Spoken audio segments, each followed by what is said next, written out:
What's up guys, this is Void of Just Gaming, and today I want to show you a gameplay of Sephera. I haven't featured her on the channel lately and I was asked to do some kind of guiding, and I hope that I can cover most of the stuff that is important for her. I'm going to show you the build, and then afterwards I've got some gameplay with some insights. And yeah, that's about it. If you haven't subscribed to Void of Just Gaming, hit the subscribe button, put on the notifications, leave a like if you like the video, and the comment section is free for your input. And I hope you enjoy the video and your time on the battlefield. Let's do this. Alright guys, as you can see, the build is a little bit mixed up. So what we want to achieve is we're trying to take all the good things about Sephera and make them a little bit better. Therefore, we are going with the mage support item. And for today's gameplay, I have chosen the item that is going to help us as the water stone with the slowdown, the tidal force eradicate. That's going to shoot some missiles with true damage, and it's going to slow enemies at the same time, complementing her build because Sephera is a lot about crowd control. So we're trying to maximize this effect with this Waterstone enchantment type. We have the Gilded Greaves because we will be quite often up front the enemies so that we are reducing the crowd control effect. We're taking the Tome of the Reaper. I don't use it that much in my builds, but this time I think it's quite useful because with the unique passive Soul Prison, you are reducing the heal effects of any enemy. We are using the Aegis here for the additional support that we get from the cooldown speed, as well as some mana and armor. And then I would go for Varus Agony, and the last item could be Apocalypse, but you can take whatever you want as the last spot. If you are dealing with a lot of mage damage, you can go with Gaia Standard, you can take the Medallion of Troy, you can take the Blade of Eternity. Feel free to use whatever fits to the enemy team. Arcana wise, I'm going with my mage tank build. That means that we're going with 10 times Violate just for some little damage. I know that this is kind of discussionable, but I like my support heroes to be at least a little bit helpful on the damage dealing side. I'm taking 10 times Benevolence for the max HP as well as the movement speed. The HP is nice, the regeneration, but it's not something that we're looking for. And with Waylands, we're having more HP and cooldown speed so that we can use our spells more frequently. That's the idea about the Arcana. And armory wise, I was going with some damage. You can go with other things like Afata as well. This time I've taken Curse of the Death. I'm going to use Deadly Claw, and I'm going to use Raging Inferno for the additional damage. But if you're not happy with that, go for Afata and take Nature's Gift, take the shielding item, and you're fine.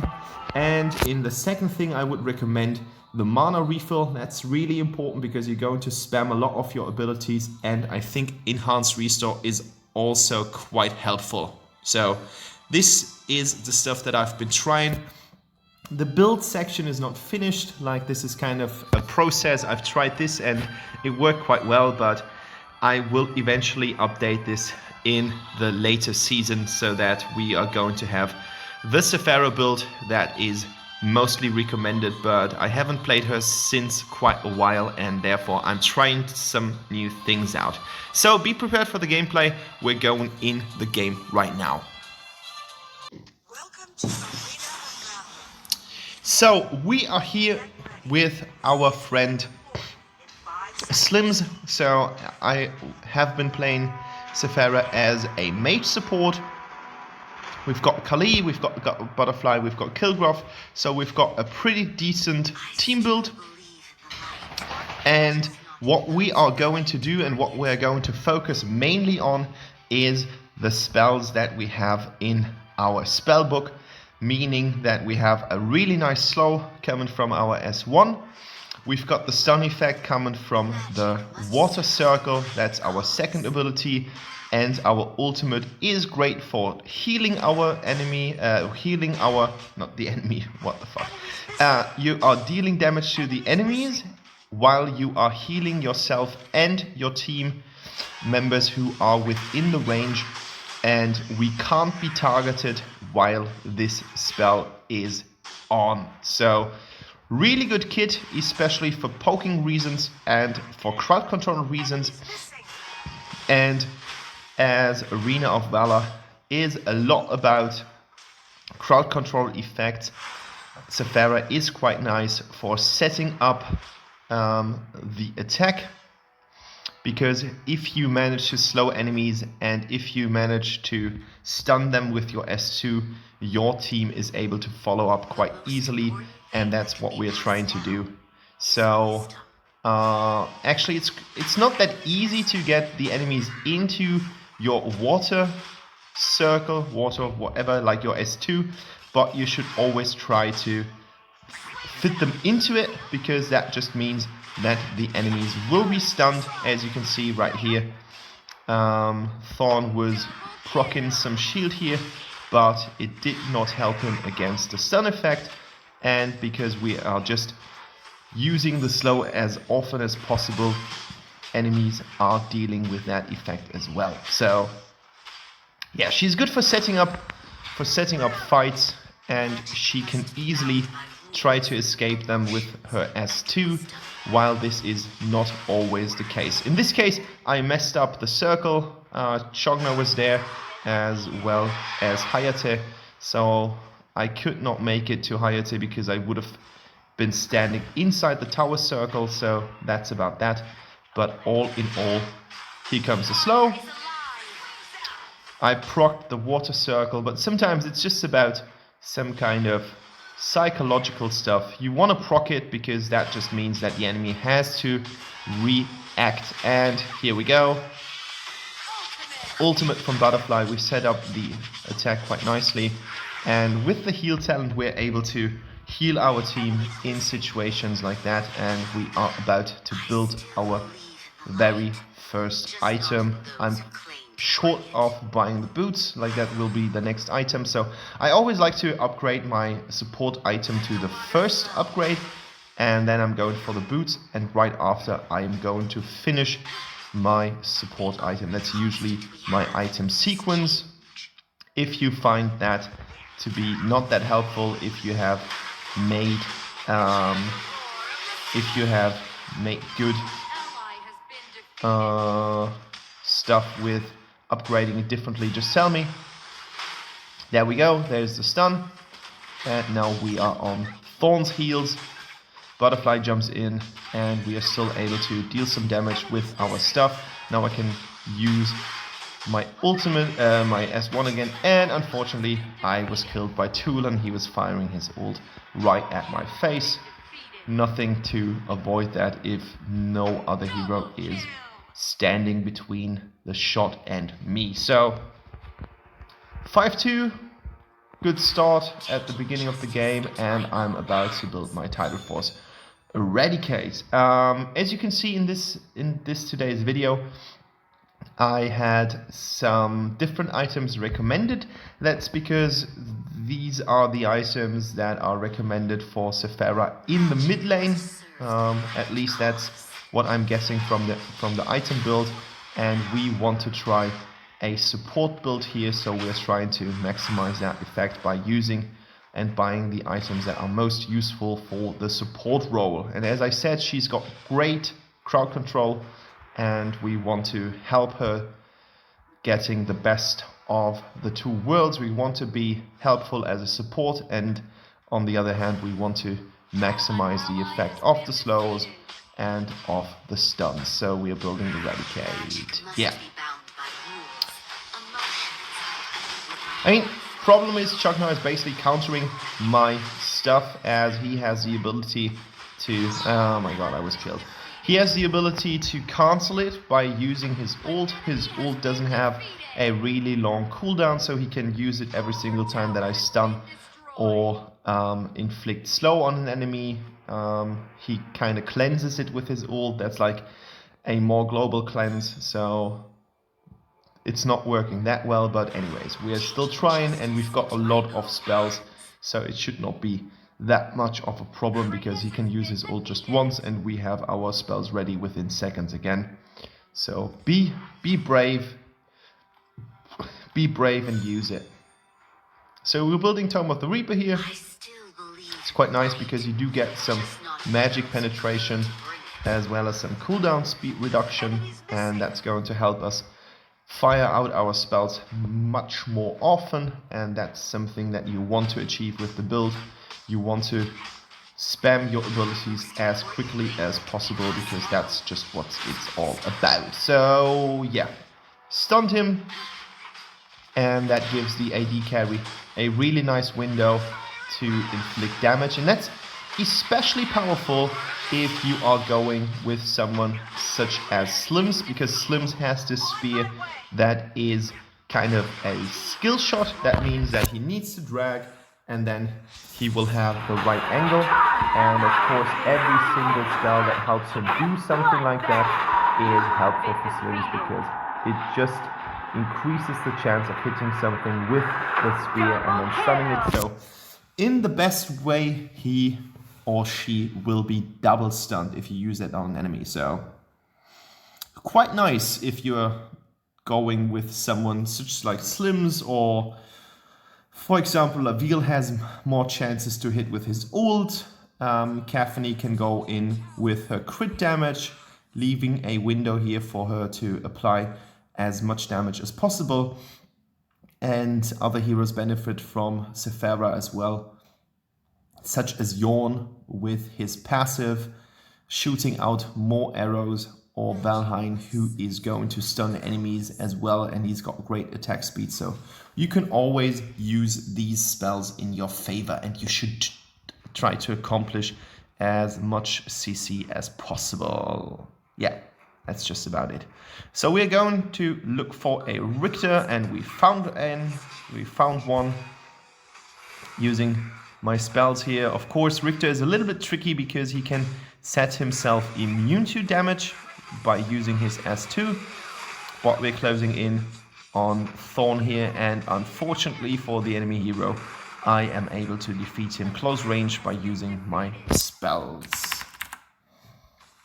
So again, trying to stun stuff, but on the other hand, I was so low that I could not make it into the fight, so I had to retreat, but otherwise I would have continued spamming. And unfortunately, our ult is a little bit long on the cooldown, 30 seconds, because the ult is just really powerful. Like, not being able to be targeted or not being targetable by enemy spells and stuff like that, if they auto hit it, is really unique, and it's really, really good on the other hand as well.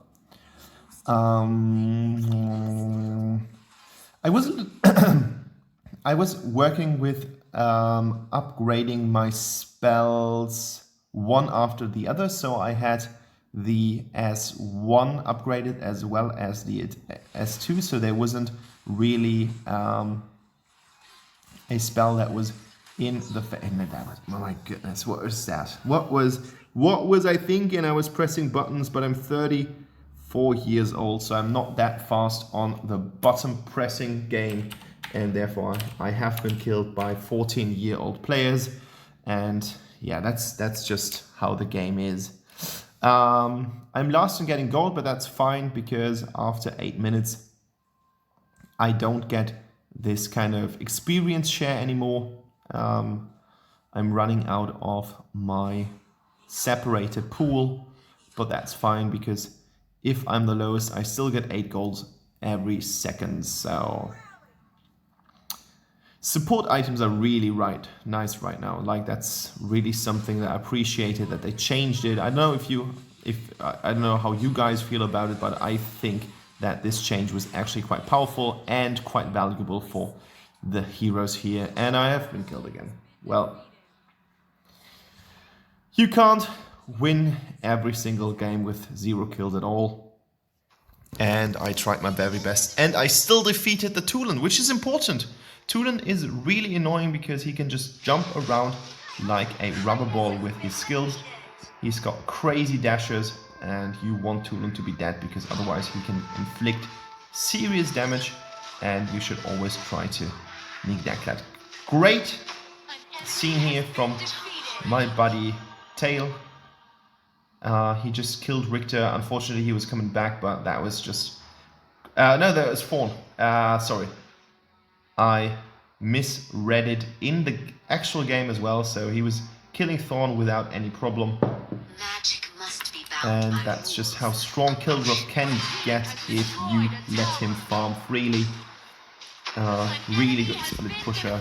As you guys might know, I'm not the best Kill RoV player yet, but I will look out for opportunities to play test him and get some experience on the battlefield again and again.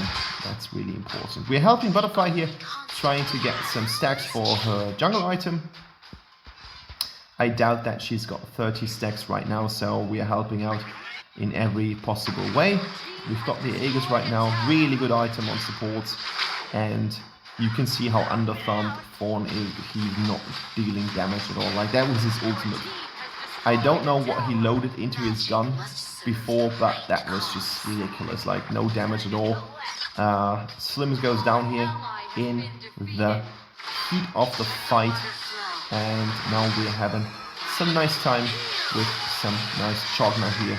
Defeated him using all of my abilities here to try to get into the game and help my team out, and it worked out quite well.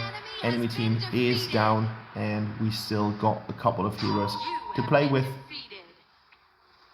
So what am I buying? Yeah, Barrish Agony. That's what I've shown you in the build. Enemy team is down.